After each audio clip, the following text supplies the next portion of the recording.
देखिए, आज जो है शुभ समय शुभ घड़ी पर आज इस कार्यालय का पुण्य जो हमारे इलाके के महान संत हैं स्वामी धर्मदेव जी, जिनका मुझे सदैव आशीर्वाद मिलता रहता है, और 6 बार के सांसद और देश के सर्वश्रेष्ठ सांसद का जिनको खिताब मिला है, पद्म भूषण से जो अलंकृत हैं, ऐसे महान लोगों के द्वारा आज यहाँ उनके पद चिन्ह पड़े हैं इस कार्यालय पर। मैं अपने को भी धन्य मानता हूँ, इस कार्यालय को भी धन्य मानता हूँ, और जिस भाव से ये कार्यालय बनाया है कि लोगों की सेवा पहले भी करता रहा हूँ और आगे भी ईश्वर मुझे शक्ति दे, आपका आशीर्वाद मुझे इसी तरह मिलता रहे कि मैं और ताकत के साथ और शक्ति के साथ अपने इलाके की, अपने प्रदेश की, अपने देश की, अपनी पार्टी की रक्षा कर सकूं। बस इसी भाव से ये कार्यालय का उद्घाटन के साथ क्या अब विधानसभा चुनाव का आगाज भी समझा जाए? आज से डॉक्टर साहब ने देखिए, विधानसभा का चुनाव का आगाज तो जब लोकसभा के चुनाव हुए तभी से, क्योंकि अक्टूबर का तिथि नियत है, उसकी समय पर होने हैं, इसलिए पूरी पार्टियां, पूरे दल अपनी ताकत के साथ उसी दिन से लग जाते हैं। और 5 साल हम लोग तो कार्यकर्ता के तौर पर इम्तिहान की तैयारी में ही लगे रहते हैं, तो इसलिए इस कार्यालय को उस दृष्टि से भी देखा जाए तो कोई अतिशयोक्ति नहीं होगी। लेकिन ये हम लोग 24 घंटे पार्टी के लिए झंडा उठा के चलने वाले लोग हैं और जीवन पर्यंत चलने का संकल्प ले रखा है। 45-40 साल से झंडा उठा के चल रहे हैं, तो आगे भी इसी तरह से काम करते रहेंगे। हमारे लिए ये महत्व की बात ही नहीं है कि कार्यालय किस काम के लिए, लोगों के बीच की सेवा के लिए कार्यालय, वो हम करते रहेंगे, ईमानदारी से करते आए हैं, ईमानदारी से और अपने संकल्प के साथ इसको आगे बढ़ाते रहेंगे। नहीं, अच्छा है ना, जितने दावेदार होंगे, पार्टी की ताकत है। पार्टी में, दूसरी पार्टियों में तो दावेदार ही नहीं मिल रहा है। कोई समय हम ऐसा था जब भारतीय जनता पार्टी के दावेदार नहीं होते थे। आज इतना बड़ा विशाल स्वरूप है, दुनिया के सबसे बड़ा राजनीतिक दल है।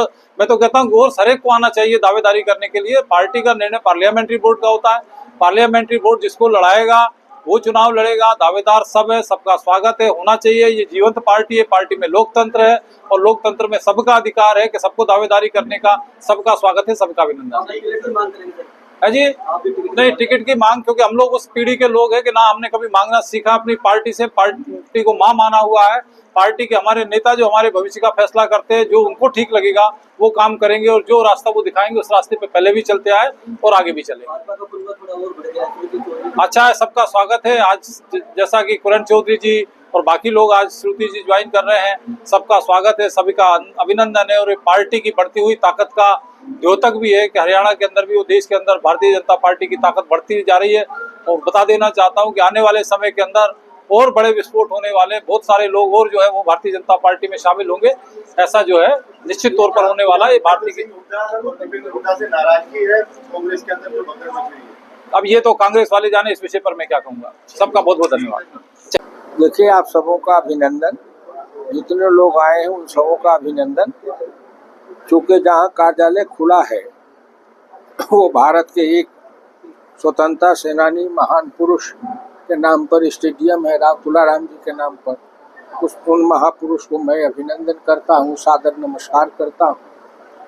और फिर ये कार्यालय अरविंद यादव का नहीं है।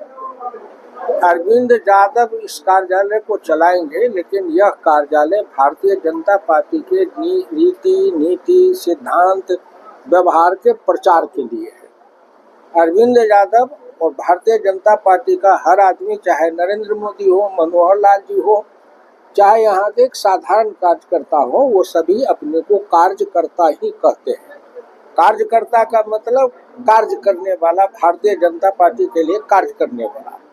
कार्यालय का मतलब कार्य के चलाने का एक मकान होगा, उसको कहते हैं कार्यालय।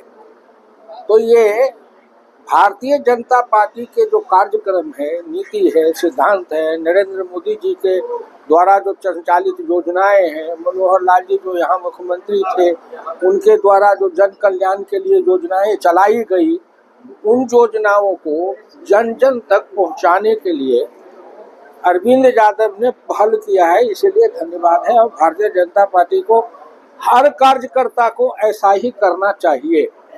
दूसरी बात कि भारतीय जनता पार्टी के कार्यकर्ता का घर, मकान, उनका घर ही सबका कार्यालय है, क्योंकि वो तो निरंतर राष्ट्र की सेवा में लगे रहते हैं।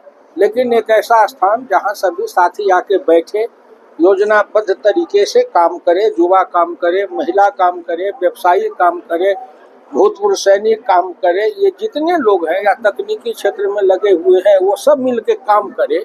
उन सबको मार्गदर्शन देना, दिशा देना, दृष्टि देना ये असली कार्यालय का काम होता है। अरविंद यादव ने खोला है, यहाँ के साथी मिलजुल करके जन जन तक, गांव गांव तक, हर किसान मजदूर तक, सभी जन जन तक भारतीय जनता पार्टी के कार्यक्रम को फैलाने में सफल होंगे। और श्री नरेंद्र मोदी का जो अभियान था हरियाणा में मनोहर लाल जी मुख्यमंत्री के हैसियत से चलाए, वो सभी को लोगों तक पहुंचाना, जन जन तक देना और आने वाले समय में भारतीय जनता पार्टी हरियाणा प्रदेश में 2/3 बहुमत प्राप्त करके विधानसभा में विजय पताका फहरा सके, ये काम है भारतीय जनता पार्टी के हर कार्यकर्ता का लगना। अरविंद यादव ने उसमें आगे बढ़ के पहल की है, इसलिए मैं अरविंद यादव को इसके लिए धन्यवाद देता हूं कि भारतीय जनता पार्टी के एक सिपाही के नाते से वो आगे बढ़े हैं। सभी कार्यकर्ता को इसी तरह काम में लग जाना चाहिए। आप देश के अनुभवी नेता हैं, अगर बात कर ले केंद्र सरकार की तो राहुल गांधी कहते हैं कि कभी भी ऐसे दिन हो सकती है सरकार, क्या कहेंगे इस पर? मैं कह सकता हूं कि कभी भी भूकंप आ सकता है, तो आप लोग सब याद में भाग जाइए जी। ये तो अपने अपने अनुमान है ना। तो राहुल गांधी कहते हैं, तो राहुल गांधी जब समय आएगा तो देखा जाएगा, समय आएगा तो देखा जाएगा। एक बार फिर कांग्रेस के अंदर बंधन नजर आई और किरण चौधरी और शोभा चौधरी 40 साल की राजनीति से बाद वो भाजपा में उन्होंने जाना तय किया। तो यहाँ तो सबसे बड़े खूंटा चौधरी बंसीलाल जी कांग्रेस के कभी थे ना, उन्हीं की बहू अपोती है ना दोनों।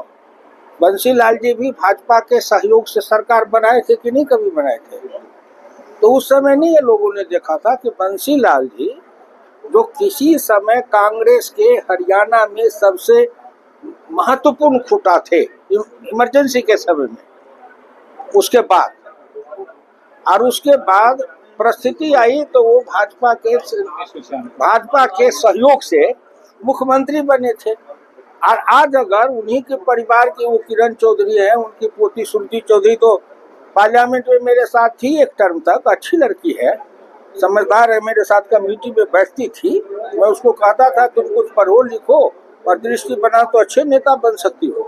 तो अगर आज उनकी इच्छा हुई आने का तो स्वागत है, अभिनंदन है। हम तो भारत के 140 करोड़ लोगों के लिए अपना दरवाजा खोले हुए हैं, जो आवे उन सबका अभिनंदन है और सबका स्वागत है राष्ट्र निर्माण में।